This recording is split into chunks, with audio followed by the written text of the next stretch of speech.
இன்றைக்கு ஒருத்தருக்கு ஒருத்தர் சர்வசாதாரணமாக குறைகள் சொல்றோம். அவங்களுடைய குறைகளை துருவி ஆராய்ச்சி பண்றோம், பழி சுமத்துறோம். ஆனா இஸ்லாம் நமக்கு இப்படியா போதிக்குது?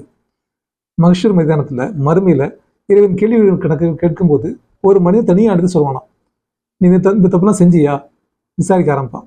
அவன் பயத்துல ஆமான்னு சொல்லுவான். அவனோட சின்ன சின்ன தப்புகள்லாம் சொல்லுவானா. உடனே இந்த மனுஷன் பயந்து நடுங்க ஆரம்பிச்சிருவான். நம்மளோட சின்ன சின்ன தப்புகள் எல்லாம் கேட்கிறானே, பெரிய தப்புகள் எல்லாம் நினைச்சாலே எனக்கு பயமாயிடுச்சு. உடனே இறைவன் சொல்லுவான், நீ பயப்படாத. பூமியில நீ இருக்கும்போது ஒருத்தரோட தவறை நீ மறைச்ச, அதனால உன்னுடைய தவறை நாங்க மறைக்கிறேன். அது மட்டும் இல்ல, இந்த சின்ன சின்ன பாவத்துக்கெல்லாம் பகரமாக அதை நன்மையாக நான் மாத்தி தர்றேன்னு சொல்லலாம். உடனே இந்த மனுஷன் சின்ன சின்ன பாவத்துக்குலாம் அதுக்கு போல நன்மை தந்துட்டானே, பெரிய பெரிய பாவத்துக்குலாம் யாரெல்லாம் அந்தந்த பாவம்லாம் செஞ்சு அப்படின்னு பட்டியல் போட ஆரம்பிச்சிருவானா, பெரிய பெரிய பாவத்துலாம். உடனே இறைவன் சிரிச்சிருவானா. இதை சொல்லும்போது ரசூலா வந்து கடவாய்ப்பல் பெயர்களுக்கு சிரிச்சாங்களாம். அவனை இறைவனோட பாவத்தை மன்னித்து அவனுக்கு நன்மையும் கொடுத்தான் அப்படின்னு ஹதீஸ் முடியுது. இஸ்லாம் இதைத்தான் போதிக்குது.